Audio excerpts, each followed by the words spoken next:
नमो बुद्धाय। जय भीम साथियों। मैं आज काफ़ी दिनों के बाद आपसे रूबरू हो रहा हूँ, और आज इसलिए मैं रूबरू हो रहा हूँ क्योंकि आज बहुत ही विशेष दिन है। आज हमारे समाज की बहुजन नायिका आदरणीय फूलन देवी जी का परिनिर्वाण हुआ था। उनको उनके ही पति ने गोली मारकर, जो उनका दिल्ली वाला घर था उसके बाहर उनको गोली मारकर हत्या कर दी। और इस हत्या के बाद उस व्यक्ति ने यह कहा कि जो फूलन देवी ने हमारे समाज के ठाकुरों को मारा था, मैंने उसका बदला ले लिया। तो पहले हम ये समझेंगे कि आखिर 1981 में वो घटना क्या थी जो बहमई गांव में फूलन देवी जी ने 22 ठाकुरों को लाइन में खड़ा करके गोली मारी थी। क्यों मारी, इसके पीछे की वजह क्या थी? हालांकि ये सबको पता है, जग जाहिर है, लेकिन फिर भी उनकी इस परिनिर्वाण दिवस पर उसका जिक्र करना बहुत ज़रूरी है। और ये इसलिए भी ज़रूरी है क्योंकि ऐसी ही एक घटना अभी मणिपुर में हुई है। जो बर्बरता उस समय फूलन देवी जी के साथ हुई थी, वही बर्बरता अभी हाल ही में मणिपुर में कुकी समुदाय की महिलाओं के साथ, एक परिवार की महिलाओं के साथ हुई। बहुत ही दुखद घटना। तो पहले हम फूलन देवी जी के थोड़ा सा इतिहास को समझ लें कि आखिर वो इतनी बड़ी घटना करने के लिए क्यों मजबूर हुई। बहुत छोटी सी उम्र में उनकी शादी कर दी गई। उनकी उम्र से कई साल बड़े व्यक्ति से वो उस पर शोषण करता था। तो वो अपने मायके चली आई फूलन देवी। जब वो दोबारा लौट गई तो उस व्यक्ति ने अपनी दूसरी शादी कर ली। ससुराल में जगह मिली नहीं तो वो मायके में आई, और मायके में भी उनको शरण नहीं मिली। मायके वालों ने भी उनको घर में पनाह नहीं दी, और शोषण वो झेल चुकी थी पति का। उस समय जिस गांव में वो रहती थी, उस गांव में भी सवर्ण जाति के जो नवयुवक थे, उनकी भी उन पर बुरी नज़र होती थी। तो इसलिए अपने साथ हुए शोषण और जाति से परेशान होके वो चंबल में चली गई, और चंबल में डाकुओं की गैंग में शामिल हो गई। 18 साल की उम्र थी उस समय फूलन देवी की, जिस समय उन्हें बहमई गांव के ठाकुरों ने, सवर्ण लोगों ने किडनैप किया और उनके साथ 3 हफ्ते तक, सोचिए 3 हफ्ता तक उनके साथ गैंगरेप हुआ। 3 हफ्ते तक उनको बंधक बना के रखा। क्या हालत रही होगी उस समय उस महिला की, जिसने अपने ऊपर ये शारीरिक शोषण 3 हफ्ते, लगभग 21-22 दिन झेला होगा। और जीवित रखा अपने आप को, इस शोषण को झेलने के बाद जीवित रखा उस शोषण को। अब उसमें इसके बाद यही काम खत्म नहीं होता है, वो शोषण यहीं खत्म नहीं होता है। उसके बाद क्या हुआ, उनको निर्वस्त्र उस गांव में घुमाया गया, कुएं पर ले जाया गया, कुएं पर पानी भरने के लिए भेजा, और ये ये सब पूरा गांव देख रहा था, पूरा गांव, महिलाएं, पुरुष, बच्चे सब देख रहे थे उनको, पर किसी के भी मन में, दिल में मानवता, दया उस 18 साल की बच्ची के प्रति नहीं आई। 18 साल की बच्ची होती है, हम उसे औरत नहीं कहेंगे। सरकार ने आज कानून 18 साल का बना दिया है, हालांकि इसको बढ़ाने की मांग चल रही है, तो ये भी, लेकिन सरकार जो है नहीं कर रही है। 18 साल की उम्र को ज़्यादा नहीं होती है। उस बच्ची ने वो 18 साल में वो शोषण झेला। सोचिए उसके मन पे क्या बीत रही होगी, और पूरा गांव इसको देख रहा था। बड़े शर्म की बात यह है कि पूरा गांव इसको देख रहा था। खैर किसी तरह फूलन देवी वहाँ से भाग खड़ी हुई, उनके चंगुल से बच के भाग गईं और फिर चंबलों में चली गईं, और फिर उन्होंने अपने आप को मजबूत किया, अपने कुछ डाकुओं से समझौते किए और एक डाकू को अपने साथ मिलाया, और फिर वो घटना हुई जो इतिहास में बड़े पैमाने पर दर्ज है कि जब कोई महिला अपने शोषण के विरोध में उतरती है तो क्या कर सकती है। वो घटना 1981 बहमई गांव में हुई। वो जो दोषी थे वो समर तो उस गांव में नहीं मिले, लेकिन वो जो पूरा गांव था जो उसके उस शोषण को देख रहा था, और देखने के बाद भी उनके मुंह से उफ तक नहीं निकली, उन्होंने ऐसे 22 ठाकुरों को पकड़ा, लाइन में खड़ा किया और गोली मार दी। वो एक पहली घटना थी। हालांकि मैं ये नहीं कहता कि फूलन देवी ने उन 22 ठाकुरों को मार के सही किया, लेकिन गलत भी नहीं किया, क्योंकि न्याय मिलता नहीं है। अगर न्याय मिलता शासन से तो ये घटनाएं नहीं होती। अगर फूलन को शासन, प्रशासन, सरकार से न्याय मिलता तो फूलन डाकू फूलन नहीं बनती, किसी घर की लक्ष्मी फूलन होती। खैर 1983 में फूलन देवी जी ने सरेंडर किया पुलिस के सामने। उन पर 22 हत्या, 30 डकैती और 18 किडनैपिंग के मामले साबित हुए। 11 साल की कैद हुई।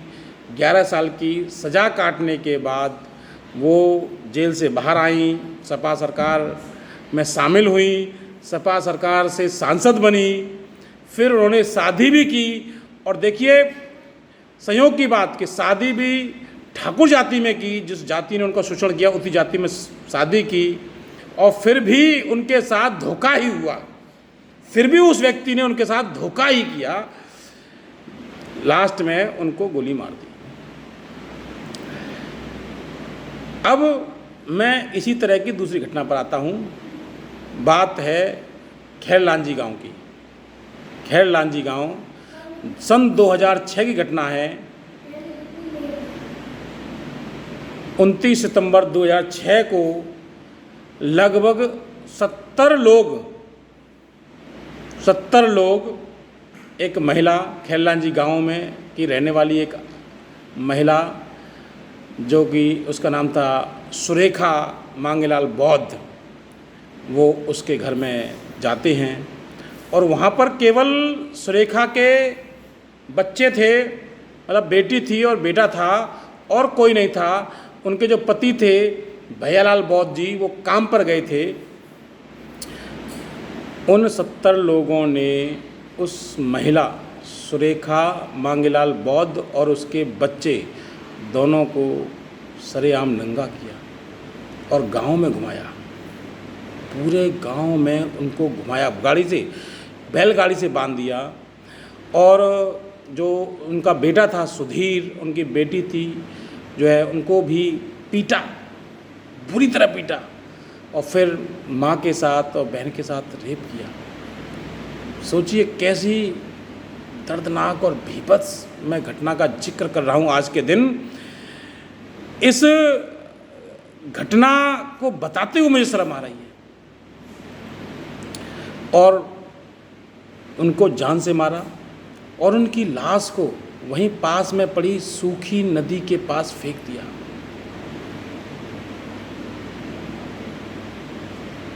ये खैरलांजी गांव की घटना। वो मांगेलाल बौद्ध, जब उन्हें पता चला कि ऐसा हो रहा है, तो जब वो पहुँचे तो वो देख रहे थे कि अपने इस परिवार के साथ इस घटना को, इस भीभत्स विकृत मानसिकता के लोगों द्वारा की जा रही इस घटना को देख रहे थे एक झाड़ी के पीछे छुपके, क्योंकि उन्हें पता है कि मैं बाहर आया तो मुझे भी ये लोग मार देंगे। और लेकिन वो कुछ कर नहीं पाए। बाद में वो जो है शासन प्रशासन में उन्होंने गुहार लगाई और स्थिति ये हुई कि वो काफ़ी हद तक प्रयास करते रहे कि उन्हें न्याय मिल जाए, उन्हें न्याय मिल जाए, लेकिन उनको न्याय मिला नहीं। हालांकि इस कांड को, इस घटना को जातिवादी घटना न देकर मीडिया ने कुछ अलग ही, है ना, पेश करने का प्रयास किया। तो ये जो घटना खैरलांजी की थी, ये जो घटना फूलन देवी के साथ हुई बेहमई में, ये जो घटनाएं हैं ये कहीं ना कहीं मनुष्य के मनोबल को तोड़ती हैं। फूलन देवी को हथियार क्यों उठाना पड़ा? क्योंकि उनको प्रशासन से न्याय नहीं मिला। और मांगेलाल जो बौद्ध थे, उन्होंने पूरा प्रयास किया कि उनको मिल जाए न्याय, लेकिन नहीं मिला। और वो भी इस दुनिया से न्याय मांगते मांगते चले गए, उनको न्याय नहीं मिला। और अभी हाल ही में जो घटना घटी है, अब मैं उसकी बात करूं तो मणिपुर की। हालांकि मैं ये देख रहा हूं कि मणिपुर की घटना पर कुछ श्रवण इस घटना के पक्ष में अपना तर्क दे रहे हैं और वो बता रहे हैं कि कुकी समुदाय के लोगों ने पहले मैतेई समुदाय के लोगों का शोषण किया। मैं ये जानना चाह रहा हूँ कि दो समाजों का आपसी विवाद में क्या मैतेई समाज के लोग इतना गिर गए कि वो जो है एक परिवार की महिलाओं के साथ इतना भीभत्स काम कर गए? और ये घटना जो बताई गई है 4 मई की घटना थी, 19 जुलाई को वीडियो आया है। क्या शासन प्रशासन वहाँ के मीडिया के सामने ये घटना नहीं आई होगी?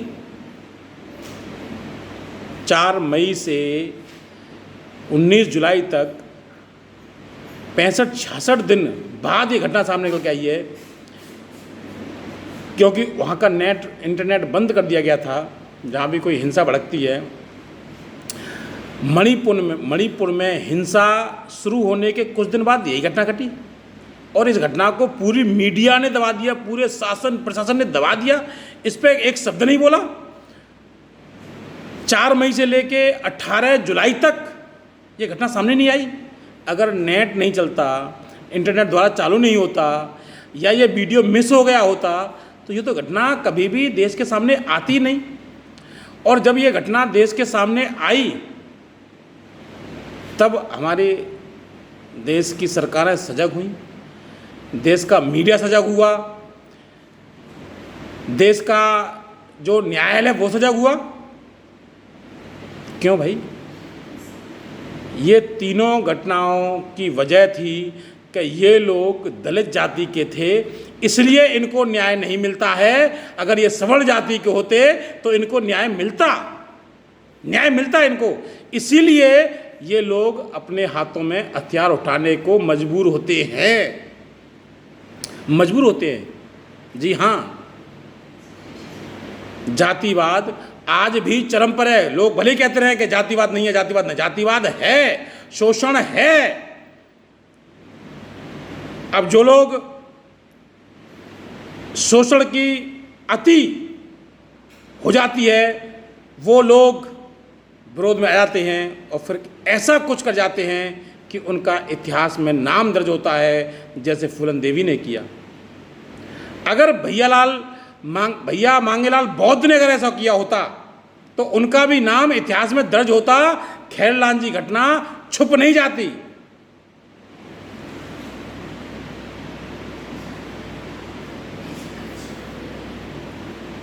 खैरलाल जी घटना जो कि मुझे अभी कुछ दिनों पहले पता चला, जब मैंने प्रोफेसर आपके लक्ष्मण यादव जी का वीडियो देखा खैरलाल जी के ऊपर, तब मुझे उस खैरलाल जी घटना की पता चली। वरना इससे पहले मुझे खैरलाल जी घटना के बारे में पता ही नहीं था कि खैरलाल जी गाँव की क्या घटना है। और जब मैंने उसको सुना तो सच मानिए मेरे आँखों में आंसू आ गए, मेरी आंखें नम हो गई। कैसा हो रहा है इस देश में, भारत में कैसा हो रहा है, और लोगों की मानसिकता कितनी गंदी, कितनी गिरी हुई, कितनी नीच है। मैं ऐसे लोगों पर थू है, ऐसे लोगों पर, और उस भीड़ पर जो उस घटना को झेल गए।